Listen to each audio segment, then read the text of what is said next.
It's Halloween weekend. We are here in LA. Hosting a meetup game at Hustler's Casino. If you want to see the biggest pot of our entire lives, keep watching. Let's strap in and get to it. We forgot someone very important. Oh, I'm here. Our co-host. I didn't know Our co-host. Now let's play some poker. Let's go. Welcome to our meetup game at the Hustler Casino. This is Mila. She is a breed of two breeds. Whoever gets it right gets a $100 bill. I think it's Corgi. And Shepherd. Chihuahua Husky.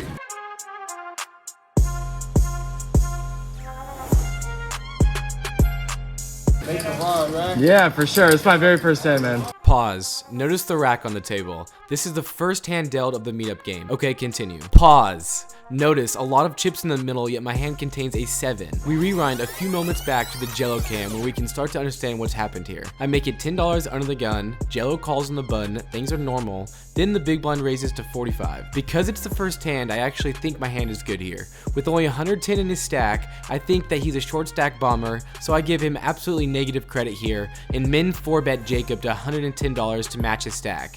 Jacob is featured in our Instagram after playing in a huge pod. You guys will see later in this video. Back to the live feed. Make the vlog, right? Yeah, for sure. It's my very first time. That's open? Oh, that's good. Good right now. We're good though. We'll be fine. We'll be fine. Dodge a space, please. No 7. We'll be fine. We'll be fine. 7. Good hand. Nice 4-bet, Frankie. Way to establish the maniac image at the table right away. We'll try to pull off a similar move here with 8-6 of spades in the cutoff. A short stack and the hijack opens to $15. I call along with the button and head to a flop of Jack 7-5 with 1 spade. The hijack continues for $25 with $175 left in his stack. If I want to be able to raise my sets and 2 pairs on a dry board like this, I want to balance that out with a few draws as well, so I choose the route of max aggression and raise to $70. The button folds and the hijack shrugs his shoulders and puts all his chips in the middle. It's about $130 more for me to call into a pot of $318. Let's gamble. I toss in that call and we decide to run it twice. I hold out a fist bump to wish him good luck, and he leaves me hanging for quite a while. Not cool, man, and it's time to punish him by smashing both boards. First board runs out ace 3. We're gonna need some help if we want to win half the pot, and the second board runs out ace 4. We drill it on the river on one board and proudly show him what was once a mere 8 high, and time to capitalize on the image. Everybody loves a chop pot. First hand for me, we got ace 10 in the cutoff. There's a middle position limp. I bump it up to 20. It's a meetup game. People are gonna call light. I make it really big. Capron in the small blind calls, the man, the myth. The big blind calls as well. We're going 3 ways in position to a flop of queen 10-4 with 2 clubs. Checks to me. I don't feel comfortable c-betting my middle pair multi-way, so I check it back. The turn is an offsuit 4. It's a spade. The big blind leads out for 25, and I make the call. Heads up, going to a river, which is the queen of diamonds double pairing the board, and he leads out for $50. This makes it less likely he has a queen. I think he's incentivized to bluff given my flop check back. We've got a hand that's been under-repped. For these reasons, I make the call, and he mucks. We take this one down. Next rotation, we got a real hand, ace king offsuit under the gun. I make it $15 to go, middle position and small blind call. We're going 3 ways to a flop, which comes 7 ace 7. We got top. I bet $25 and only middle position calls. The turn comes the 5 of hearts. I'm going to try to get max value from any weaker ace. I bet $60 and he calls immediately. This is great news. The river comes the 10 of clubs, and as long as he doesn't have ace 10 or trips, we're good. I bet 110, and this time a middle position needs to think this one through. Would you really bluff me?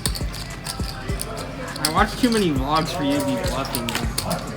Eventually, he makes the call. A non-believer for sure. He told us later he had pocket queens. Way to snag that extra value, Frank. Hopefully we can get some value here when we look down at ace 10 of spades in the big blind. Hijack opens to $10 and gets a call from the cutoff. These two specific players seemed a bit more passive, so I bring the heat and 3-bet to $45. The hijack folds, but the cutoff stays sticky, and we head to a flop of 7-4 deuce with 2 spades. With the nut flush draw, I normally would lead, but on this particular board, it doesn't really connect with my range well. If I were to check here and he checks back, we get to see a free turn card, and if I check and he bets, I can potentially begin bluffing with a check raise, as I might play a lot of my overpairs the exact same way. I check, but he checks it back and the turn brings a 5 of diamonds. I lead for $50 on this card. Kind of a weird line, and I'm unsure if my bet makes a whole lot of sense looking back. Anyways, the cutoff calls and we head to a Savior River card, the 10 of hearts. We make a sneaky top pair and I lead out for $100, targeting any sort of weaker pair my opponent can have. The cutoff calls and gives a grunt when I show him the ace 10. He would later tell me he had pocket 8s. Way to get max value, beast. We pick up 8-6 of diamonds on the button. Hijack makes it 15. I make the call. Small blind calls, big blind calls, 4 ways to a flop, which comes queen 6-7 rainbow with a diamond.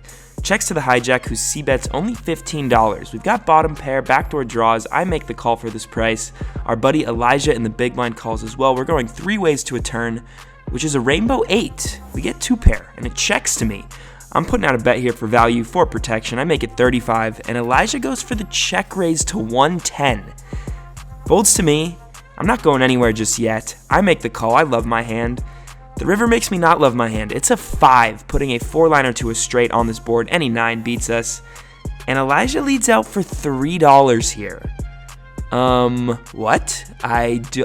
This is a little baffling to me. I'm not quite sure what to do. I won't be folding. I don't think a raise makes much sense, so I call $3, and he shows the lovely 5-9 offsuit for the turned gutter. River still made it straight, and he wins this one. A quick reminder to check out our most recent video on our podcast. We have a very special guest for you guys this time. Fully juxtaposed by Ryan DePaulo on my left, who's just screaming. Now that Greg's checked it, and I'm going to go ahead and block. And I'm just like, Jesus Christ, fuck. Greg goes all in, the comedian of poker himself. Greg talks about how he got into poker and also his experience as a host on a children's TV show. We'll have the link in the description box below. The same player in middle position from last hand opens to 15. Jello, the hijack, button, and myself make the call in the small blind, and the big blind completes the action as well. The flop might be as beautiful as they come.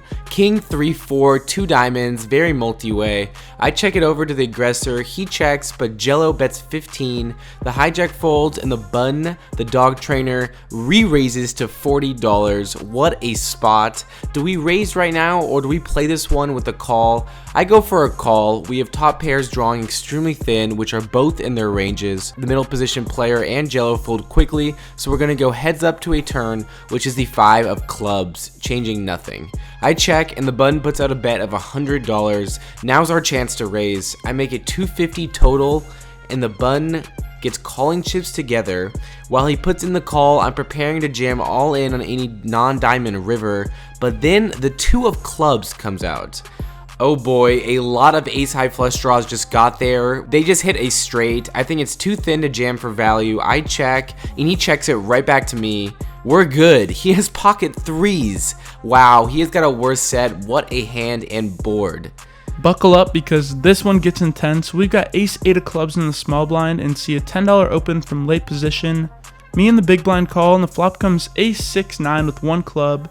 The pre-flop aggressor bets out $15. I call, and now the big blind check raises to $50. The aggressor folds, and this is kind of an awkward spot. I have a marginal top pair, but also have some very strong backdoor flush draws and straight draws. I decide to call and assess a turn card, which is one of the best in the deck. The 7 of clubs. Wow. I check with the potential plans to check raise until the big blind bets out $128. At this point, I think he likely has a set or 2 pair, or maybe a weaker draw of his own like 7-8.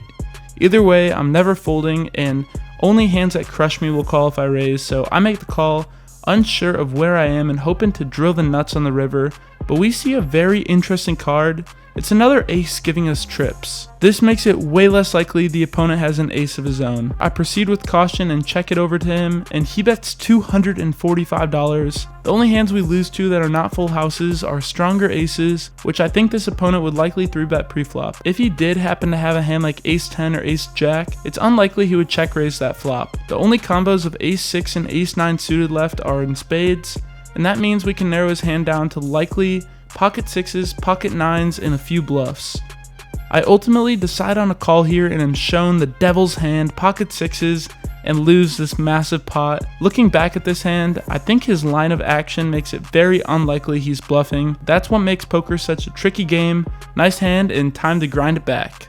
That's a tough one, man. Hopefully I can get some vengeance for you. We pick up a nice one. Ace-King offsuit in the hijack. I open it up to $10. We see the cutoff call and our nemesis for the day, Elijah, back at it again. He 3-bets us to $35.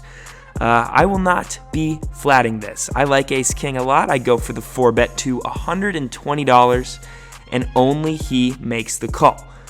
Going to a flop. Heads up. Can we hit Ace-King? No, we cannot. It's 5, 6, 7, 2 hearts and a diamond. And we're left with a decision. Do we want to c-bet on this board? I can have a lot of overpairs in my range. Ace-King makes up a good portion, not the whole portion, so I do go for the c-bet, down bet to $75. He goes into the tank and makes the fold. It would become the running joke for the rest of the day, what we had as we partied together that night. He had ace-jack and was debating jamming. I told him if he jams flop, I would have folded, but we take this one down. I think you lost the minimum there, Rosie. I sat down at that very table with pocket sevens under the gun. I raised it up to 15. This time, Rosie and Elijah are the only callers. Going 3 ways to a flop, which is 4, 4, 8. I c-bet 20. Rosie folds, but Elijah makes the call. I'm planning to check the turn until it comes the 7, another set, which is actually a full house now. Things get weird though when Elijah leads out for only $3 on this turn, basically begging for a raise, which I do. I make it $65 to go, and life gets better when Elijah jams for $310. We snap call, of course. Cooler City. He's got ace-4. Wow. That's sick. A 4's coming though, bro. Probably. Oh, it ain't. That is sick. Wow. I had deuce four. Oh my god. I take it back. We are running hot at this table. Frankie really must play volleyball the way he's making sets. I don't watch volleyball a whole lot, just women's volleyball though, and I think you know why. For the ladies, we're in the small blind and see a $6 straddle. I raise it up to $30, and then Jacob the boy 3-bets our ass to $100 in the straddle. I can't help but imagine how nice those chips would look in my stack, until I notice he has about $120 more in chips behind that would also look great in my collection. So I go for it all. He snap calls and says let's gamble and run it once. Whatever you say, Jacob. I flip over the ladies and he shows me ace-jack offsuit. Let's head to a run out. One time. Whew. Ace for space. Come on. Ace for space. Ace for space. That's your top with a 7. Nice hand. The ladies hold and we scoop in a nice pot. Hopefully we can continue to run it back up into the black. Ship it to Cash Money Jello. What can I say? The man's a beast. We pick up King Queen of Clubs here when we're playing 2-3 with a $6 straddle. There's a limp, and a limp will not do. I bump it up to $30 in middle position. Our buddy Branson from Branson Poker makes the call. The small blind calls, the big blind calls, and the limper calls. Yes, we are going 5 ways to a flop here. Big pot already. We need to smash it. It comes ace-jack 5 with 2 clubs and a spade. Checks to me, and I'm gonna ask you guys watching right now, is this a c-bet? 5 ways. I genuinely do not know. I think heads up, maybe 3 ways, I would definitely fire a c-bet here. I've got a very strong draw, but 5 ways I don't feel that comfortable, and I do check it back and it checks around. The turn is the 9 of diamonds. It checks to the original limper, who leads out for 80. I calculate my pot odds. I factor in the fact that there's a lot of people still in this hand, and I do tank fold. Branson pops it to $225, making me feel immediately better about my fold. Folds back to the limper, who jams for like $325. Branson snap calls. This pot's huge. I'm not in it. Branson's got a set with pocket 9s that he turned. And the jammer has queen 8 of spades for just the naked gut shot. He doesn't get there. Branson scoops it. I'm obviously left pondering. If I did c-bet, Branson would have got out of there with his 9s, and I don't think anyone else had anything, and we probably would have won. Hindsight's 20/20 though. Let me know what you guys think about this one. Definitely weird. I say my goodbyes and make my way over when I'm immediately dealt ace-queen offsuit in the big blind. With a $6 straddle on, the button raises to $25. I 3-bet here to $80, and now the straddler goes into the tank. Do I just can't? You are in a casino. I know. And it could be donating to the vlog, which I support. There you go. You got. But I also could be crushed. Maybe I'll give you a shout out too when he destroys you. What makes this situation even more interesting is he picks up his card protector and says if it lands on the gold side, he'll go all in. Gold will do it. Red, no. That's red, right? That's split. It's split evenly, but technically I'm doing gold. Alright. He flips it, and sure enough, all of those $230 of chips hit the middle, the button folds, and I am so confused. I'm not sure if that was all just a play or if he truly doesn't have that great of a hand. He helps me out with some table talk though, and he says, I'll guarantee you I will show if you fold or call. After that, it doesn't take me long to call the remaining $150. Turns out the opponent was telling the truth when he flips over 7-4 of hearts. We decide to run it once. We flop 2 pair and have him drawn dead by the turn. We even bowed up on the river for good measure and extra punishment too. Attaboy Jack. Now we got queens at a new table, and again I'm under the gun. I make it 15, the button calls, as does the big blind. Flop is interesting, ace 10 ace with 2 hearts. I think this is an iffy spot between checking and betting. This time I go for a bet of $20. The button calls immediately and the big blind folds. The turn is the 4 of hearts, not in love with my hand. I check and the button bets $30, which I think is a fair price to continue with the flush draw and the second best possible 2 pair. Well anyways, the river is the 4 of hearts. We hit our flush and I'm just checking this one to him, mostly so I don't get check raised if I bet. The button puts max pressure on us with a bet of $105. I've got no read on this player, which is a negative aspect of switching tables every 30 minutes. That's alright, I love doing it. Because I beat all 3 of a kinds and worse flushes, I stick it in there, I make the call. This time he has pocket 10s, which is a flop full house. Really tough spot here, honestly. Let me know if you guys could have folded the river. Ouch, Frank, what a cooler. We are stacking up chips from the last hand still when we pick up King Jack offsuit on the button and end up calling a $20 open from the hijack.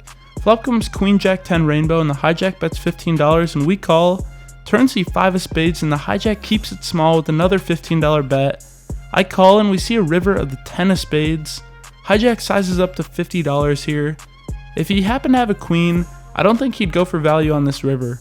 I also don't think he would value bet a 10 on both the flop and the turn. And when an opponent's line doesn't seem to make much sense, I like to lean more towards a call. Even if I'm wrong, I'll get a lot of information from him. I toss in the curious call, and he mucks. An action player comes and sits down at our table. He blind bets 15 under the gun. Middle position calls that bet. Now it's to me with ace jack of diamonds, which I don't actually show, but that's what I got. I think my hand's good enough to raise to isolate this guy. I make it $60 to go. I got $9.75 in my stack, which is important when the big blind calls, who's the other big stack at the table. The blind better makes the call as well, and the limper folds. Heading the flop, which comes 5, 4, 8, 2 diamonds. The blind bet pre-flop made this pot big, and now the player responsible donk leads for $75 on this juicy board. I don't know the range of these players, which makes it hard to bluff. I just make the call to $75 without thinking much of a raise in the moment. And then the big blind gives us some news. The new bet is 300. Straddle probably had an 8. After mumbling something, he does fold. Back to me. He won't have a straight in his range, calling $60 pre-flop. It's going to be $225 more to win a pot of $650. I think the big blind player could have a lot of overpairs in his range that might fold to an all-in bet, such as pocket 9s through pocket jacks. I'm not going to be folding my flush here, so that's why I was thinking about an all-in. I could have just called, but I thought the big blind player might be weak due to the maniac nature of the under the gun player. All that said, he makes the call. He's got pocket 5s. Not good, our overcards are dead. I just didn't want to have to call this $300 bet and check fold the turn. We decide to run it twice. Please, come on, another diamond. You'll burn again. Burn again? Yeah, you still burn. And then These up. put this up. Yeah. Do the same thing again. Yeah. Where's Yes. that diamond? We nearly get stacked in this all-around bad situation. Very hard to edit this one and watch back. Unfortunate situation all around for us. On to our third table of the night, and the first hand we see someone scoop in a double up with the Jellos. He's happy that I got to see that, but I'm not too happy myself because someone leaves me hanging for a fist bump once again. Tough crowd here in LA. We pick up ace king offsuit in the early position and open to $25 over a straddle. Only the straddler calls. We toss a card protector on each card for extra good luck, and the flop comes 7, ace, 3, rainbow. He checks and we slow play and check back. Turn is he 5 of clubs, and once again he checks. I bet $20 and he calls. River is another 7, and now the straddler leads out for $60. I hate this spot quite a bit, but no draws got there and he could be leading with a weaker ace in mine. So I toss in the call expecting to lose this to a random 7 a lot of the time, but we are completely wrong when our opponent shows us 2-4 offsuit for the turn straight. We lose this one to the wheel. Nice hand. Jello just had a rough one, so did I. Time to make it back. Earlier position raises to $25. He announced something special, we'll get to it in a second. I make the call with 9-10 offsuit on the button, the smaller makes the call as well, and I explain what I mean here. Poker's fun because there's so many different variables. This hand, I'll be like, okay, so there was beer on the line. I can't believe it. The flop comes out 9-10-2, 2 clubs, perfect timing. Early position checks to me, so does a small blind. Before that, I bet $20 with top 2 pair, small blind calls, and so does early position. The turn comes the dangerous 2 of clubs. I now lose to overpairs, so I end up pot control checking when it checks to me, and the river comes out the king of diamonds. It checks to me again. I honestly should have bet, but instead I check, looking to get to showdown, trying to get that beer. 10-9 good. Wow. 10-9, 2 pair. The beer equity. The beer equity, let's go. Congratulations. Thank you. We do take home a good pot and get some much needed confidence to wrap up this session. The boys and I plan to leave the casino at 6 p.m. It is currently 5:59 and we are playing an Omaha double board bomb pot over 800 in our stack. We're dealt ace, king, jack 9 with 2 hearts and 2 diamonds. The 2 flops come 8, queen 6 and ace 7, 3. On one board we have a pair with the nut flush draw. On the other we have a gut shot, a few overs, and a backdoor flush draw. Branson Poker leads out for $50 and gets 4 total callers. I think a call makes a lot of sense here to see if we can hit what we need, but I also get the sense that while everyone at the table is excited to play Omaha, none of them want to risk their entire stack unless they currently have the nuts or a draw to the nuts. I have one key card, the ace of diamonds. Not only do I block the nuts on one board by having an ace, I also block the nut draw. A wise man once said, if you're gonna draw in Omaha, you better draw to the nuts. This is my last hand of poker I'll play in LA for this trip, so I go for it. I pot it for $330 total. I'm relieved to see Branson immediately fold. The first caller thinks about it for a long time before folding. 2 down, 3 more to go. There isn't a split second before the next person to act ships his whole stack in there for less. And now the next person does the same for over $700. And the next guy rips it all in too. I call for like $350 extra and we're off to 2 boards and a 4-way all in the biggest pot I've ever played in my entire life. Oh God. Jack, what have you done? Can I see what I have?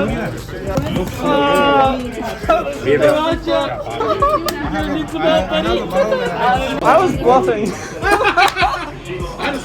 But I'm bluffing with a good hand. Oh my god. The turns. They are nice. A 10 and a diamond. Please don't pair the board. Don't pair the board on the bottom.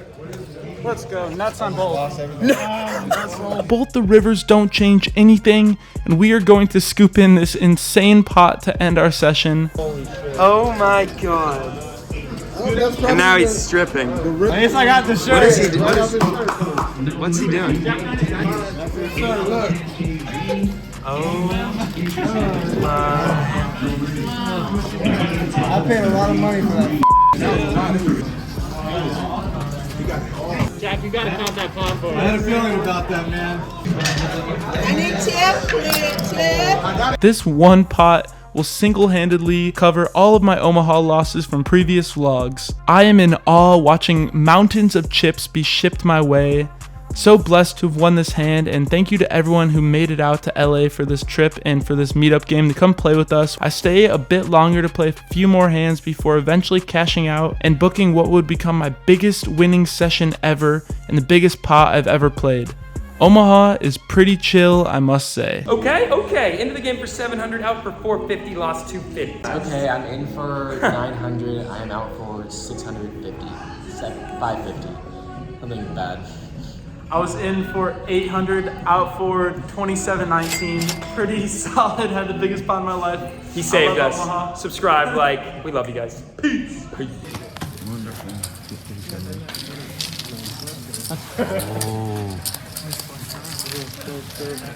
You can see it on the vlog.